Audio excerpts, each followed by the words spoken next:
자, 여러분들 만나서 반갑습니다. 자, 오늘 해볼 건 무엇이냐? 민족 분열 통치와 경제 수탈의 확대판 한번 다뤄보도록 하겠습니다. 자, 관제 개정의 취지는 시세에 맞추어 시장의 편리함을 도모한 데 있대. 자, 시정은 무엇일까요? 이런 거는 잘못된 것을 바로잡는다. 보단 이제 지방자치단체 행정이란 뜻으로 보는 게 맞겠죠. 시정의 편리함을 도모한 데 있대. 문화적 제도의 혁신에 의하여 조선인을 이끌어서 조선인의 행복 이익의 증진을 도모하며 장차 문화의 발달과 민력의 충실을 가하고 정치상 사회상의 대우에서 일본인과 동일하게 취급하려는 궁극적 목적을 달성하고자 한다. 뭐야? 조선 총독부 관복 1919 9월 4일. 이거 뭡니까? 지금 조선 총독부에서 이런 뭔가 조선인을 감싸는 듯한 정책을 내놓았죠. 근데 여러분들 이게 좋은 거냐고요? 아니었습니다. 결국 일제가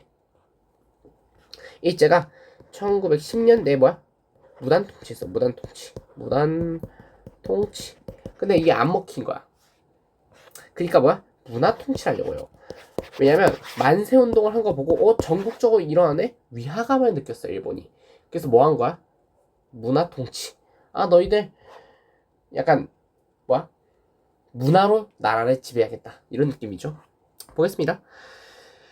자, 1919년 강학정이 무단 통치와 수탈을 한 거야. 3.1 운동이 일어났대. 새로 부임한 조선의 총독인 사마토 마코토는 한국인의 반발을 무마하고자 새로운 시정 방침을 발표하면서 기만적인 문화 정치를 표방하였다. 그래서 여기서 목적은 뭡니까? 문화 정치의 내용은 무엇이고 그 실상은 어떠한지 알아보자. 자, 보겠습니다. 자, 그러니까 이제 문화 정치에 대해서 한번 알아보는 게 되겠죠. 생각보다 귀찮네. 자, 조선민족운동에 대한 대책 1921년 사료 먼저 보겠습니다. 자, 친일 일물을 물색하고 각기 계급 및 사정에 따라 여러 친일적 단체를 만들게 한 후 편의와 원조를 제공하여 충분히 활동하게 한다. 그 다음에 조선인 부호들과 민중을 대립하게 하고 이들에게 일본 자본을 공급해 친일을 한다.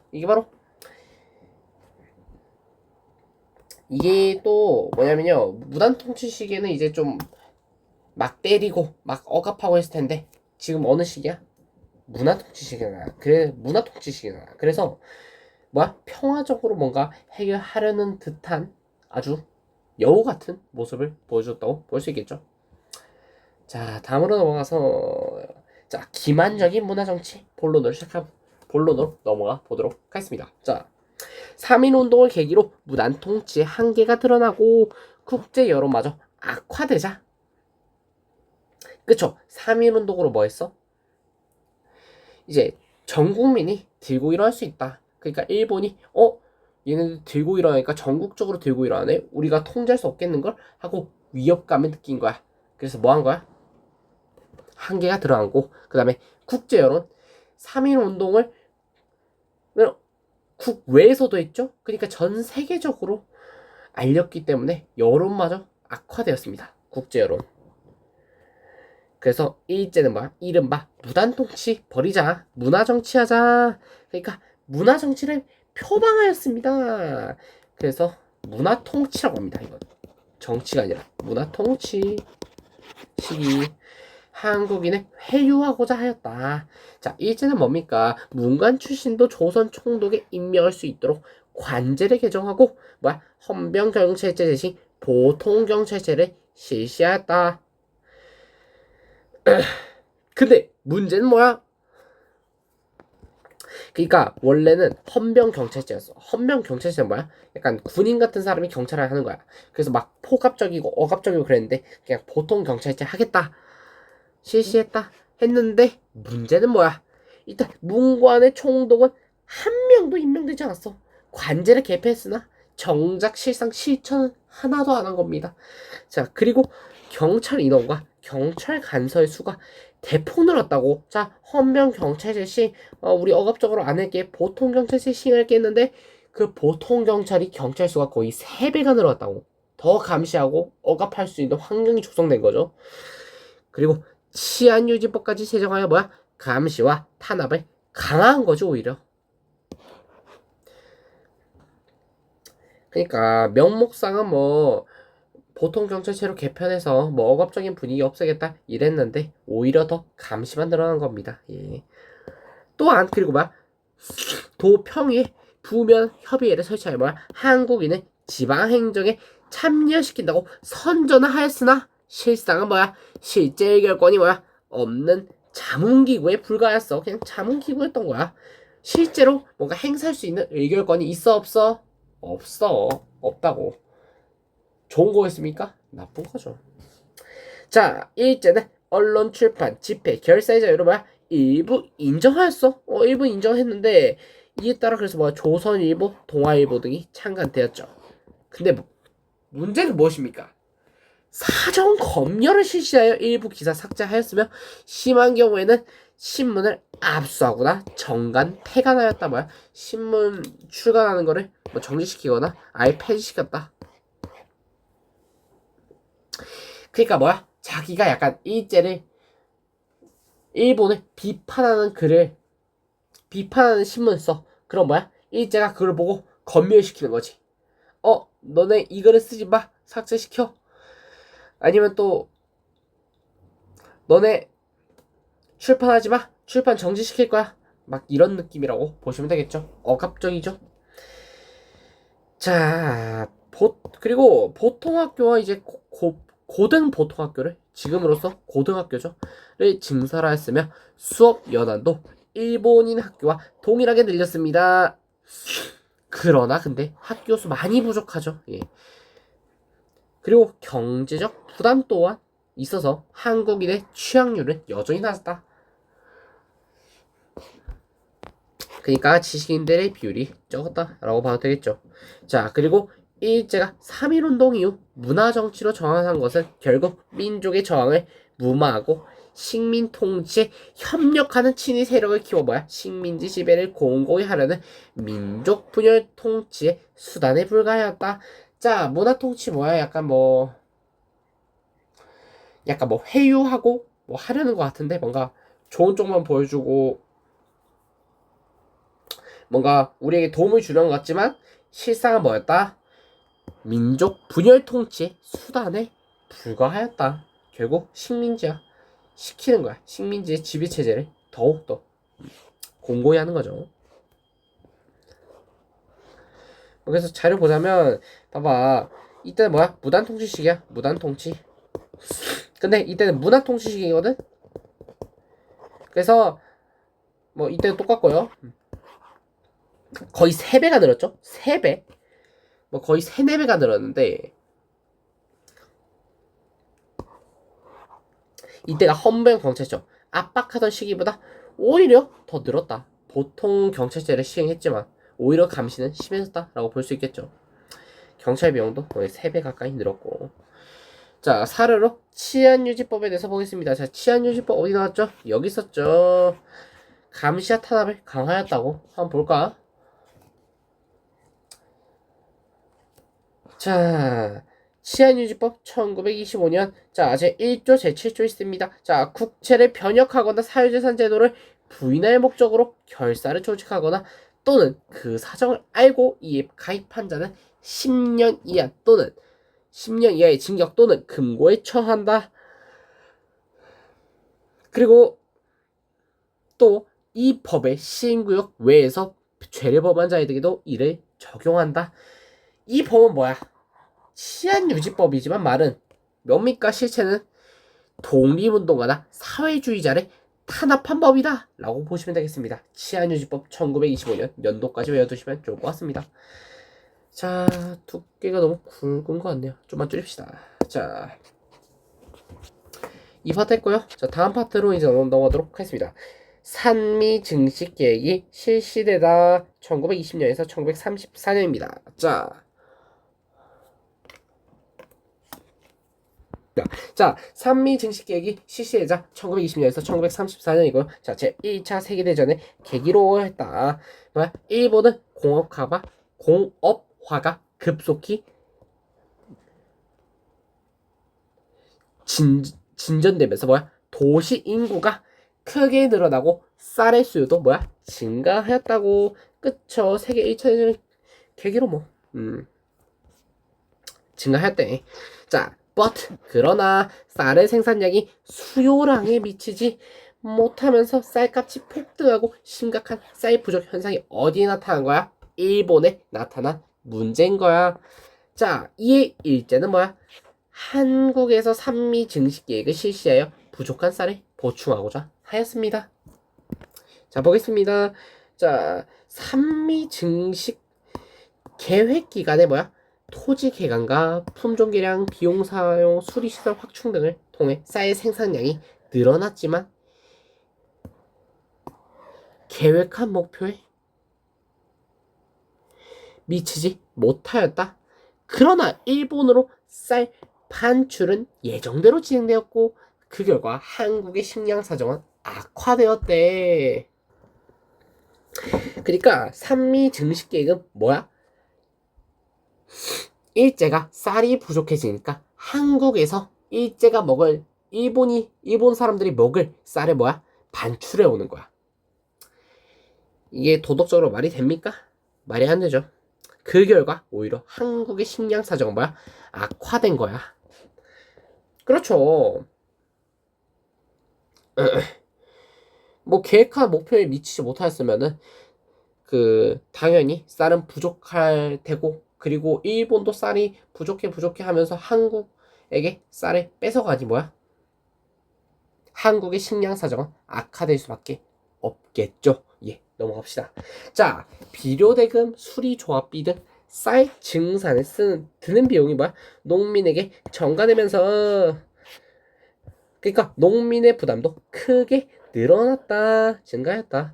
그리고 높은 소작료의 증산 비용까지 떠안게 된 농민. 증산 비용이 무엇입니까? 쌀을 증산하는데 드는 비용이겠죠. 여기 치면 어떻게 나오나? 그쵸? 생산량을 기존보다 늘릴 때. 그러니까 증산 비용에다가 소작료에다가 이거 뭐 생활이 되겠어? 그 농민들은 생활이 더욱 당연히 어려워졌겠죠. 생활 수준 다운. 그 결과 많은 자작농들이 소작농이 되거나 뭐야? 자작농 자기 땅을 이제 농사 짓고 있던 사람이 소작농이 되거나 화전민, 토막민으로 전락하였고 만주나 연해주, 일본 등지로 이주하기도 하였다. 뭐 해외로 떠나기도 하였다. 왜? 한국에 있다가는 굶어 죽을 것 같아. 이런 느낌으로 보시면 되겠죠. 자, 보겠습니다. 그쵸? 쌀 생산량과 반출량. 생산량은 줄어드는 모습을 보이고 있는데, 물론 뭐 비슷비슷하긴 한데요. 좀 줄어들었잖아요. 이때 비해 줄어드는데, 뭐야? 쌀 반출량은 꾸준히 늘고 있다고 거의 나중에는 절반 가까이 차지하게 됩니다. 반출량이. 그러니까 뭐 식량 부족 사태는 당연한 말이겠죠. 예. 넘어갑시다. 자, 일본 자본주의 산업을 침탈하다. 여러분들. 그러니까 일제강점기 때 일본은 우리나라에 있는 자원들이면 뭐 노동력이며 다 빼앗아 갔던 겁니다. 예. 산업을 침탈하다. 자, 일본은 제1차 세계대전 당시 유럽과 아시아로 공업 제품의 수출이 뭐야? 증가하면서 호황을 누렸습니다. 좋아요. 자, 축적된 자본을 바탕으로 더 많은 이익을 얻기 위해 한국에 진출하려는 일본 기업이 증가하자 조선 총독부는 회사령을 폐지하여 회사 설립을 신고제로 전환하였다. 뭐야? 한국 기업이 있을 때는 회사랑 내려가고 막 제한하고 막 하더니 일본 회사들이 막 들어오겠다고 하니까 신고제로 전환한 거죠. 회사형 폐지 이유 뭡니까? 물론 제한이 조금 약화되면서 한국인 기업도 늘어나긴 했어. 근데 문제는 뭐야? 대부분 영세한 규모에서 벗어나지 못하였고, 그 다음에 더욱이 일본 상품에 대한 관세가 대부분 폐지돼요. 뭐야? 관세가 폐지되면 뭡니까?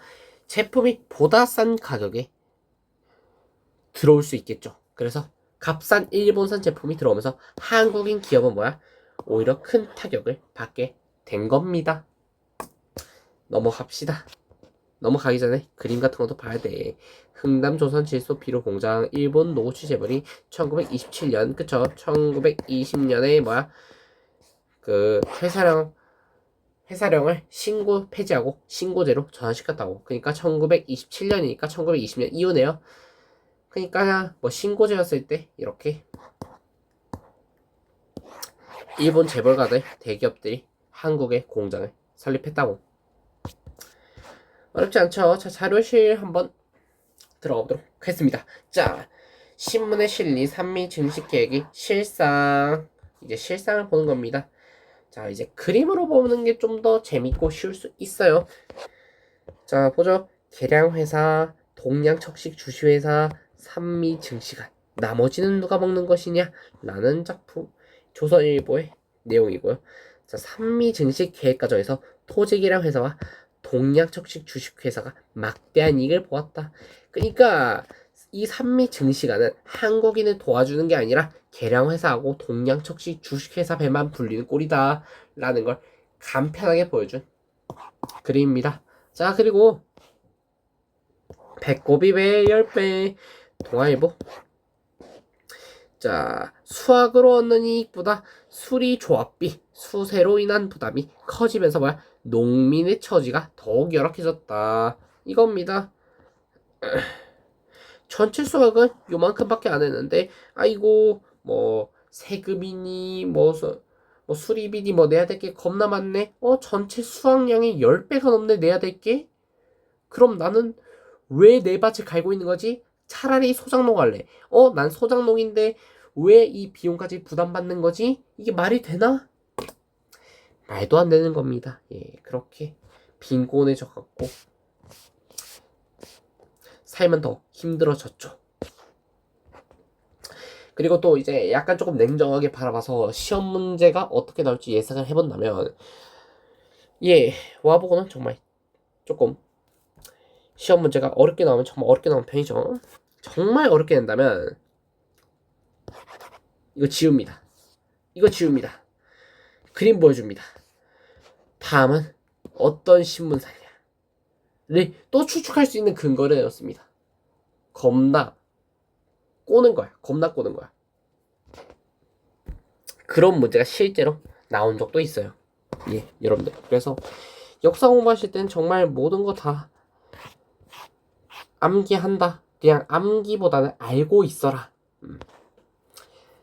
그게 좀 더 부담이 덜 될 겁니다. 이거 한번 써볼까요? 무지개 펜? 약간 이쁜 것 같은데. 이거 한번 써보도록 하겠습니다. 더럽지도 않고. 자, 식량 수출입과 생활난. 자, 대개 조선인들이 뭐야? 생산한 쌀을 막 수입출할 때 결코 자신이 충분히 소비하고 남은 것을 수입출하는 것은 아닙니다. 생계가 곤란하여 먹을 것을 먹지 못하고 그냥 파는 거예요. 그러므로 뭡니까? 조선 쌀의 수입출이 증가하고 외국 쌀의 수입은 감소하는 반면에 좁쌀의 수입만이 증가하는 사실은 뭡니까? 조선인의 생활난이 점점 심각해지고 있음을 실증한다. 뭡니까? 생산한 쌀을 원래 자기가 먹는 게 맞는 거잖아. 근데 내가 생산한 쌀을 내가 안 먹어. 누가 먹는 거야? 팔아. 내가 생산한 쌀은 팔아. 내가 먹을 쌀은 뭐야? 좁쌀이야, 좁쌀. 더 저렴한 거. 내가 수확한 쌀은 팔아야 돼. 돈 벌어야 되잖아. 그래서 바로 이 생활난 때문에 뭐 내가 키워온 쌀을 쌀이라 부르지 못하고 나는 좁쌀을 먹어야 할 거이니 이런 느낌이 되겠죠. 어렵지 않습니다. 읽어보면 되는 거였고요. 세 쪽 남았네요. 화이팅 합시다. 자, 민족 말세 통치와 전시동원 체제에 대해서 알아보기 전에 잠깐 쉬는 시간에 갖도록 하겠습니다. 자, 민족 말살 통치와 전시동원 체제입니다. 자, 쉬고 왔고요. 자, 한번 읽어볼까요? 읽으십시오. 3초 드리겠습니다. 스탑하고 3, 2, 1. 자, 보도록 하겠습니다. 같이. 특히 국제에 대한 신념을 공고히 하여 한국 신민이라는 자각을 철저하게 하도록 힘써야 한다. 총량한 한국 신민의 자질을 얻게 하고 내선일체 신의 협력에 미풍이 기는 것에 힘써야 한다고.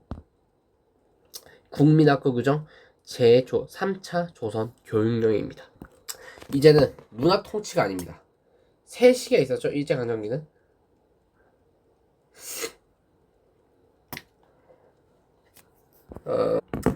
자, 세 가지로 구분이 됩니다. 세 가지 시기로.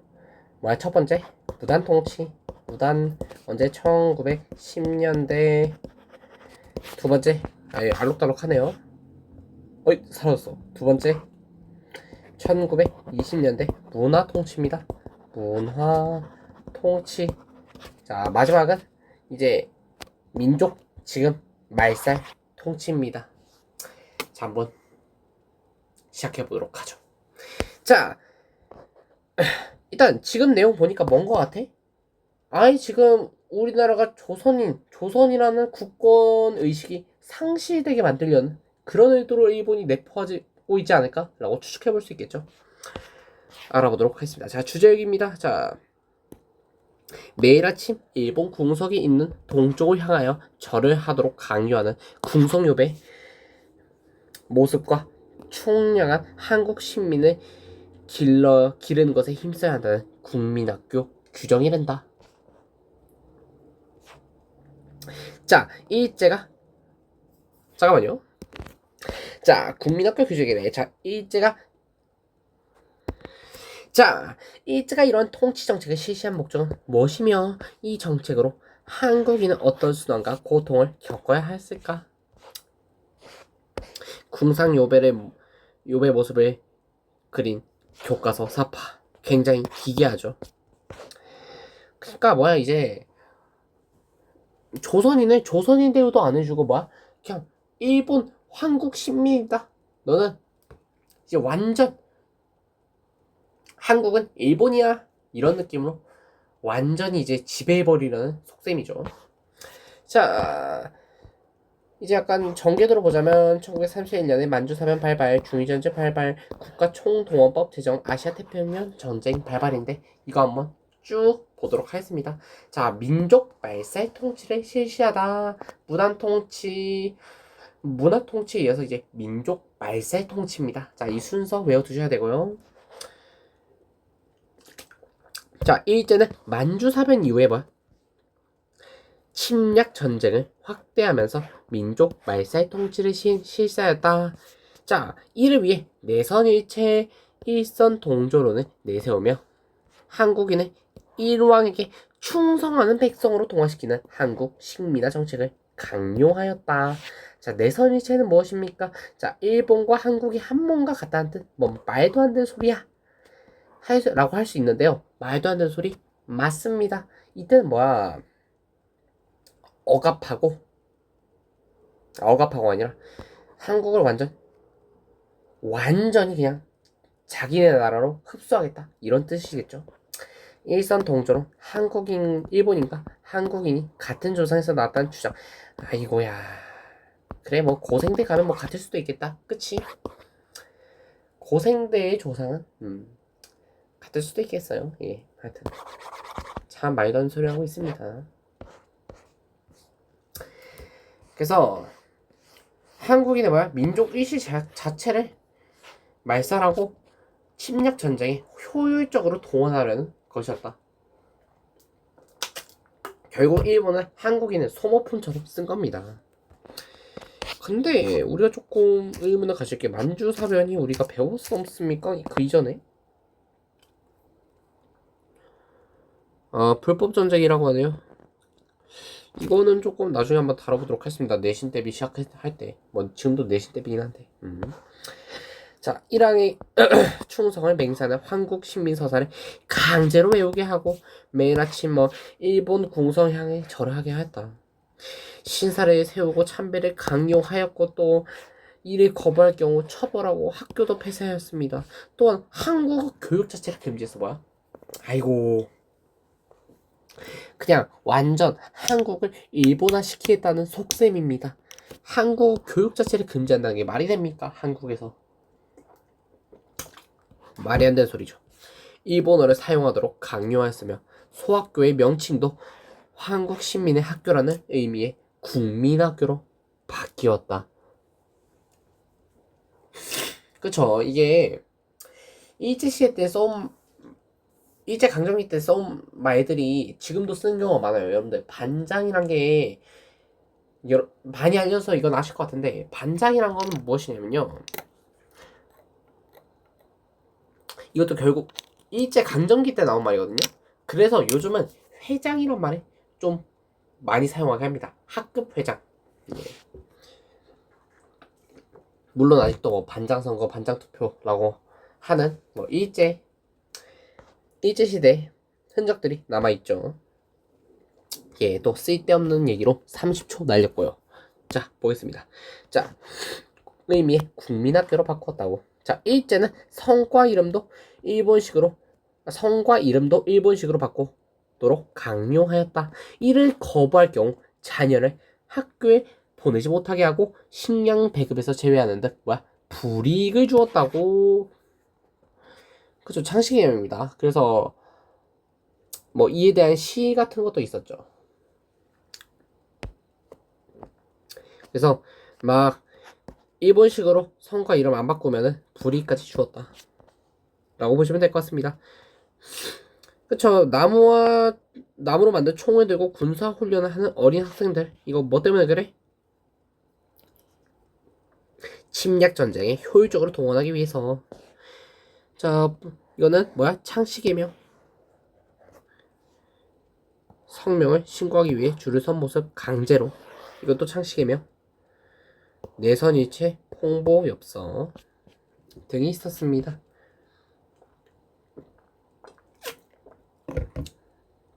아, 시원합니다. 이용킥 맛있어요.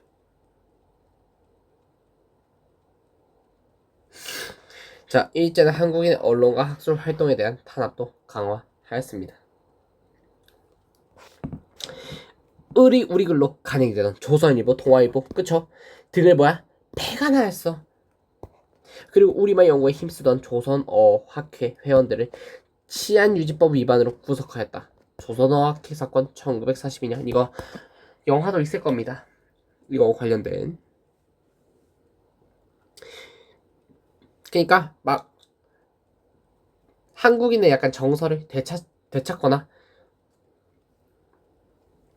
아니면 약간 조직 활동을 한다 이러면은 일본은 바로 견제하고 수사하고 탄압하고 해체시켰다라고 보시면 될 것 같아요. 자, 식민지 공업화와 병참 기지화 정책입니다. 자, 식량의 안정적인 확보에 중점을 두었던 일제의 식민지 경제 정책은 대공황 이후 공업화를 추진하는 방향으로 개편되었다. 이에 따라 뭡니까? 값상 노동력과 지하자원 수탈하여서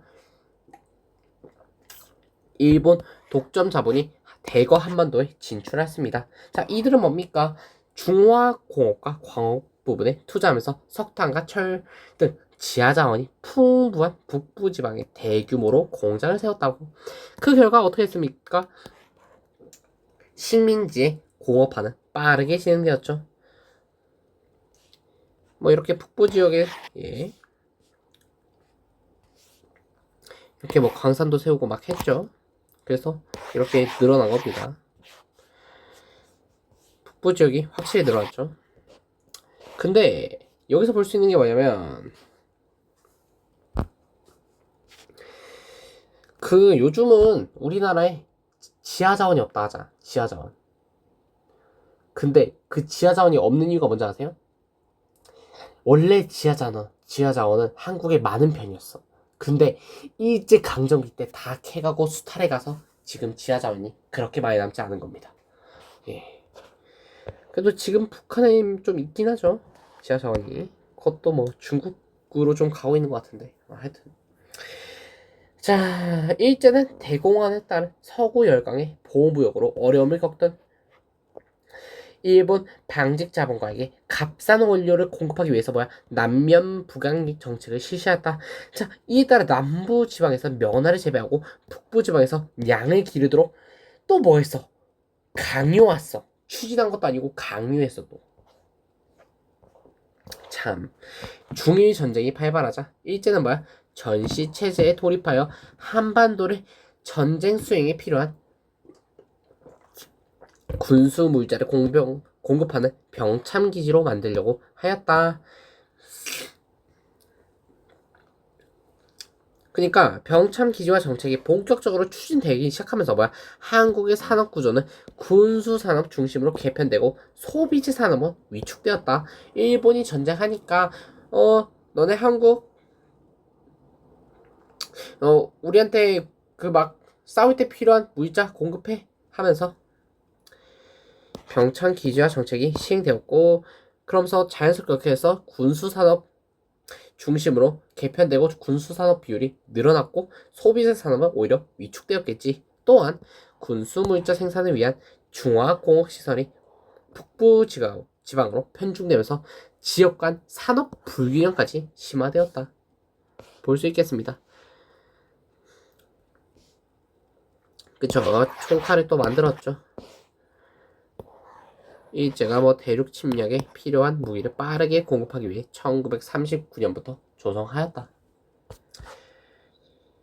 자, 이제 탐구입니다. 자, 민족 말살 통치와 병참 기지화 정책. 자, 사료 1, 2 있습니다. 1부터 보겠습니다. 자, 조선 총독의 대륙 병참 기지에 관한 훈시. 훈시가 무엇일까? 윗사람이 아랫사람에게 가르쳐주는 말이 어디 가면 조선 총독이 우리 조선인한테 무엇을 가르칩니까? 참.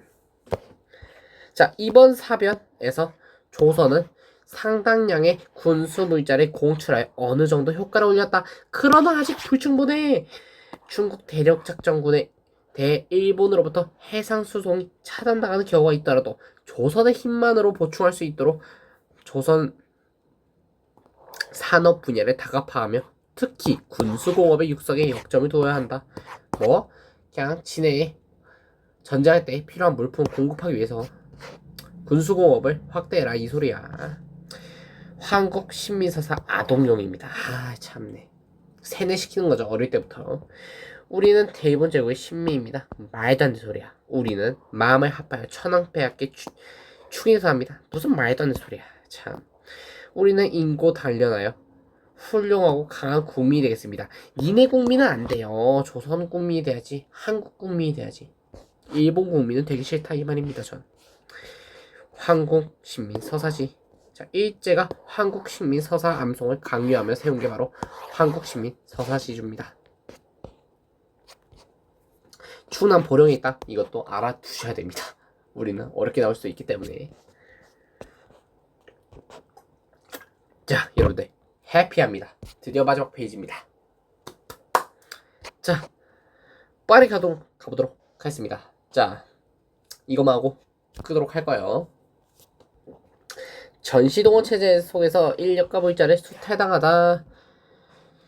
자, 중일전쟁에 일으킨 일제는 뭡니까? 국가총동원법을 공포했어. 그리고 이를 근거로 인적, 물적 자원 수탈을 자행하였어. 일제는 지원병제, 학도 지원병제, 징병제 등을 실시하여 청년들을 전쟁터로 끌고 갔으며 국민 징용령을 들여 청장년들을 강제로 탄광, 철도건설, 군수공장 등에 동원하였습니다. 이에 관련된 그러니까 막 그냥 일반 조선인들도 일본이 그 세계 2차 대전에 참전했잖아요.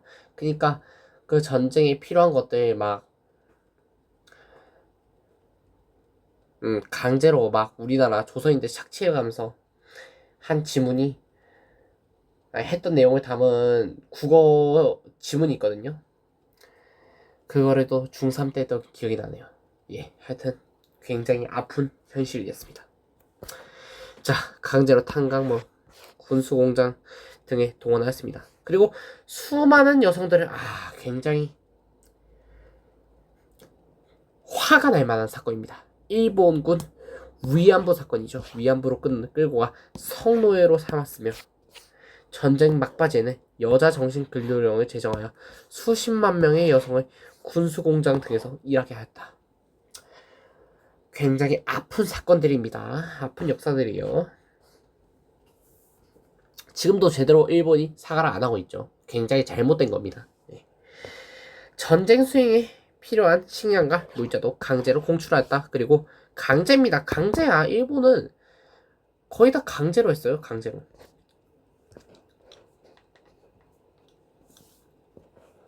산미 증식 계획을 제기하고 집집마다 무리한 할당량을 정해 쌀을 공출하였으며 식량의 유통을 엄격하게 통제하고 쌀의 배급제 동안 뭐했어? 시행하였습니다. 무기 제조를 위해 절이나 교회 중 가정에서 쓰는 녹그릇과 숟가락까지 다 빼앗아온 거야. 굉장히 그냥 다 강탈해 간 거죠. 우리나라 조선인들 재산도 다 빼앗고 한 거죠. 자, 일제는 국민정신 총동원 운동을 전개하여 일상생활 속에서도 한국 시민 말도 안 되는 소리야. 욕 나올 것 같습니다. 이루고자 하였습니다. 자, 이를 위해 전국적인 조직망을 갖추고 말단에 애국반을 두어 한국인을 통치하였습니다. 애국반은 무엇입니까? 일장기 개항, 신사창배, 애국적 등을 강요하였고 계속 강요해. 일본은 공출 물량 확보, 징용 지원자 추천 등을 담당하며 전쟁에 필요한 인력과 물자를 도하는데 앞장섰다. 말 그대로 친일짓이죠. 예. 국민정신 총동원 운동 포스터인데 보기도 싫습니다. 보기도 싫어. 예.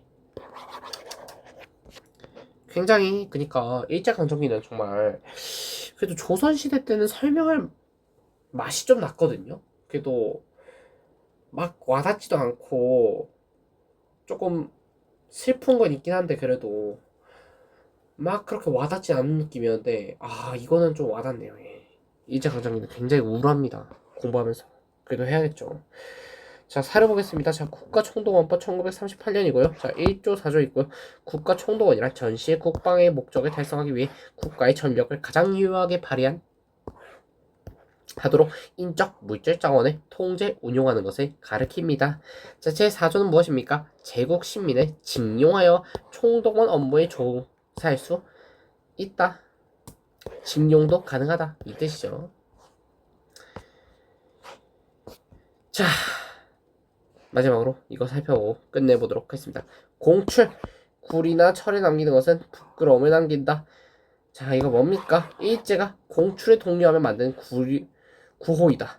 쌀과 금속류에 대한 공출 비율이 가파르게 증가하면서 대다수의 한국인은 굶주림과 일상적인 궁핍에 내몰리게 되었습니다. 참 슬프죠. 자, 쌀 생산량과 공출량. 그쵸. 생산량은 오히려 줄어가고 있는데 공출량은 거의 꾸준히 증가하고 있어. 공출 비용이 늘어나고 있잖아. 그러니까 식량 부족은 당연히 있을 수밖에 없겠죠. 금속 공출의 사건입니다. 그쵸. 죄다 빼앗아 갑니다. 일상생활에 당장 오늘 한 끼 먹을 때 필요한 그릇마저도 다 뺏어가는 그런 모습을 볼 수 있었습니다. 자, 스스로 확인하기 문제 풀고 끝내보도록 하겠습니다.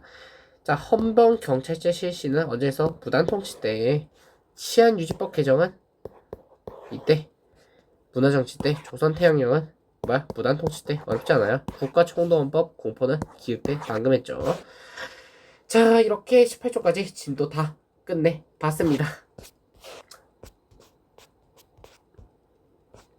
여기까지 볼까요? 자, 일제강점기 동원의 실상. 어떤 이는 공장과 군대로, 어떤 이는 위안소로, 어떤 이는 일제 침략과 침략전쟁이 확대될수록 한국인은 어디론가 억지로 끌려가 원치 않은 일들을 해야만 하는 현실이 있었습니다. 자, 낯선 타양에서 인권을 유린당한 채 살아야만 했던 한국인의 고통스러운 삶 살펴보도록 하겠습니다. 아픈 역사도 알아야 됩니다. 우리의 역사를 잊으면 안 되기 때문입니다. 역사를 잊은 민족이 미래는 없다 라는 말도 있죠. 하여튼 징용과 징명입니다.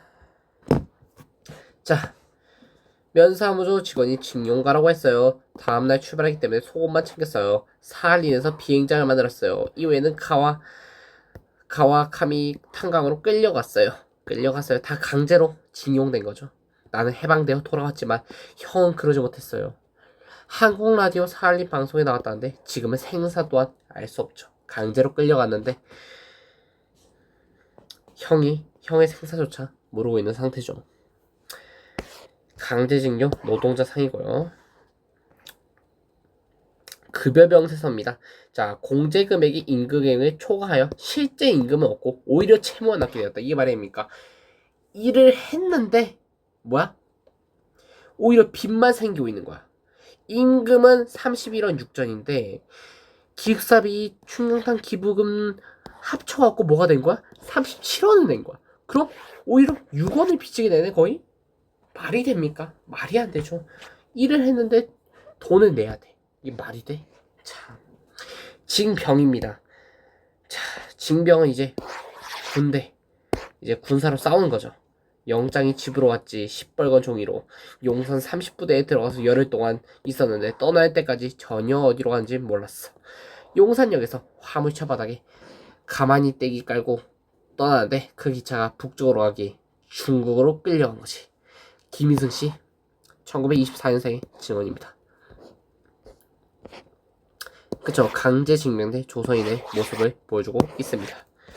굉장히 슬픈 역사죠. 자, 일본군 위안부입니다. 자, 검은 제복에 별을 2개 달고 긴 칼에 찬 일본 순사놈이다와 친구를 강제로 평양까지 압송하였다.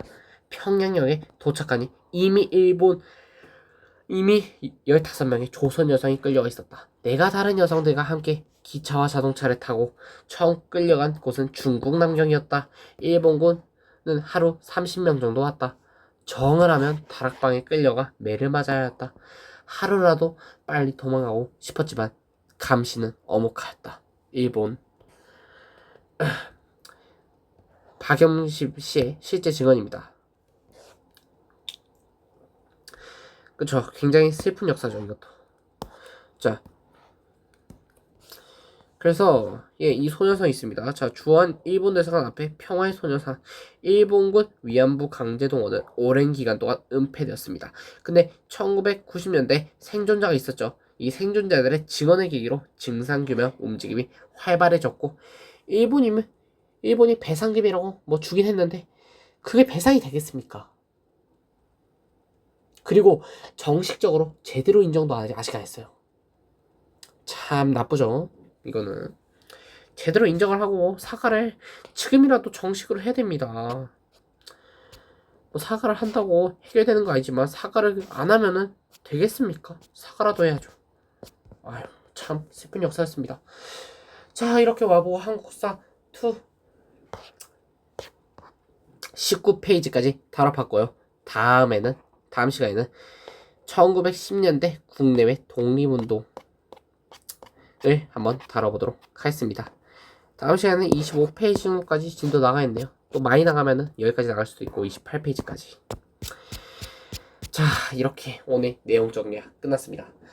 자, 한국사는 제가 복습 영상 계속 올릴 겁니다. 한국사는 복습이 생명이기 때문에 복습하셔야 되고요. 저는 여기서 끝내보도록 하겠습니다. 수고하셨습니다.